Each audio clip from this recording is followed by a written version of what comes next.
team that you can almost put basically your mortgage, your marriage, and even your livelihood, and sometimes even your soul, that this team is going to be the top 4 teams in the regular season.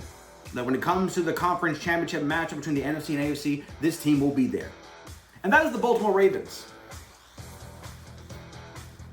Hey everybody, I'm Cortez, and I'm a critic, and welcome. We are still in the AFC North talking about the 2025 preview show in this rapid fire session, and we're talking about the Baltimore Ravens, a team that... Is it wrong to be upset at a team that need to be better? Because I'm feeling that way right now, and I'm not a Ravens fan.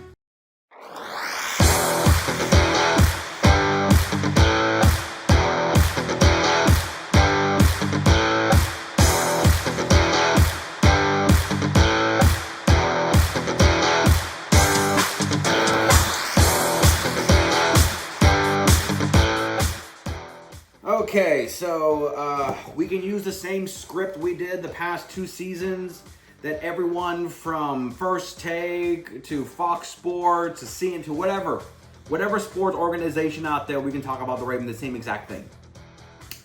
You're supposed to be Super Bowl bound. You guys supposed to be there. What's happening? You got Derrick Henry. He did his job and then some.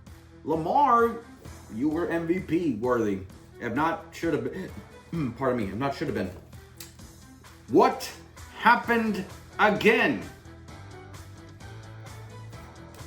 So, let's talk about you guys, because what more can I say? The team seems very well intact. I still believe the pass rush and receiving core is probably your weakest point, but I don't feel like that's a backbreaker. I just feel like it's just an obvious, like, I noticed that type of gesture. But do you guys have any chance of making it? These are the top 3 games that Raven fans and Ravens need to pay attention to moving up. Week 4 at Kansas City. Yes, I know. I don't normally talk about the first 4 games of the season because I still call those games preseason games. And I'm still kind of butthurt that last year they put the Chiefs playing the Bengals and Ravens in the first 2 weeks. To me, that is marketing stupidity. You put a matchup between 2 opponents, still fresh legs, when you should put them by week 10 and week 11, because that's when both teams have enough time to find an identity and make the game more impactful than just, oh, it's the first regular season. But week 4 at Kansas City, okay, sure. I mean, Chiefs and Bills and Chiefs and Ravens and Bills and Bills. Sure, and throw a little bit of Bengals here and there. Sure. I mean, what more can I really say? This matchup, yes, it's a big match between the 2 teams, especially when it comes down to crunch time, and hopefully be talking about who gets the number 1 seed in the first round bye. But let's be real. Win or lose, these 2 teams are probably going to more than likely play each other again in the playoffs, and probably for the conference championship again, more than likely. You know, I kind of put 9 out of 10 times, I'll say that's the matchup. So my question is, win or lose, I think we all can agree it doesn't really matter. Because when it comes to the playoff, that matters. So if the venue is in Arrowhead or the venue is in Baltimore, I think it's MET. That stadium, I forgot the name on my head. It doesn't matter. It doesn't matter. If you beat the Chiefs in Kansas City, but you still have to go to Kansas City in the playoffs, then it means nothing. Beat the Chiefs, don't beat the Chiefs, doesn't matter, because we all know this. You have to beat them in the playoffs. In the playoffs. We all know that. Week 13 versus Cincinnati.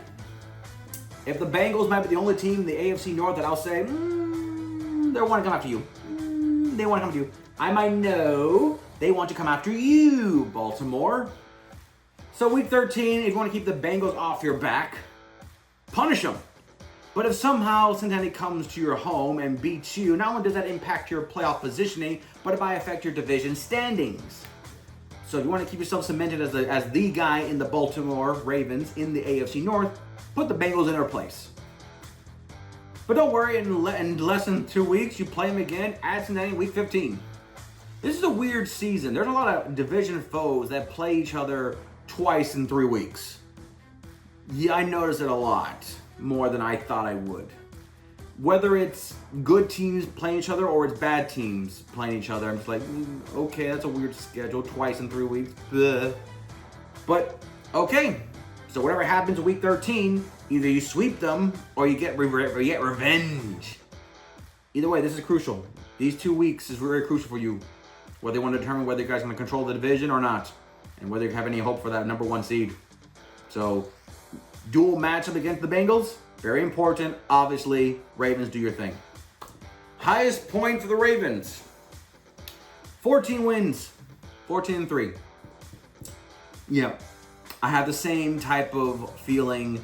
But that 14-3 is if you guys do not stub your toe in a matchup against like the Browns. You know, you don't stub your toe against an opponent that's going to have, 5 wins the entire year. And one of those 5 wins happens to be you guys, We can't have another Las Vegas Raiders week 2, 26-23 loss. We can't have those type of games right now.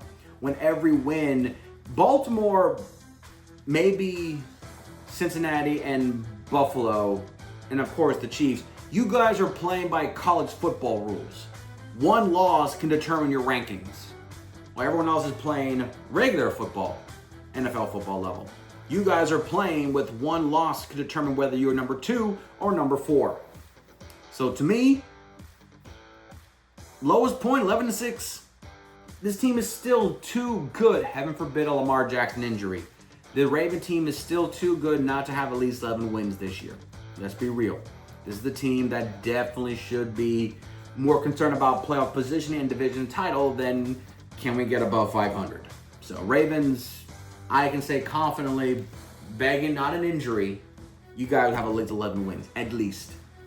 MVP Lamar Jackson, he proved it last year, even though he never got the title, but he definitely was one of the better players, if not the best player last year. I'm putting Lamar Jackson with Joe Burrow as he's probably also my MVP for the NFL season candidate. I have a strong campaign with him, and until he's proving otherwise, I think Lamar Jackson just keeps getting better, but it's very hard to compete with the numbers he had last year to kind of match it. I mean, it's kind of hard when someone throws for that many touchdowns and that many yards and be like, he can do better. I'm like, how much more can he do better and still get the same results? Not Super Bowl. So that's from Lamar. And verdict for the Ravens, Super Bowl. Duh. Ravens, Bengals, Bills, Chiefs. You guys are literally told every single year, Super Bowl or bust. And what's so disappointing is that the same person, the Chiefs, keep getting the idea. And you guys don't. But Ravens, Super Bowl or bust, obviously. And that concludes the Baltimore Ravens. We'll conclude the AFC North by talking about the Browns. Yes, I'm not that excited either. But we're going to have to because we are fair on this channel. So until next time, I'm Cortez, and I'm a critic. Thank you so very much for watching.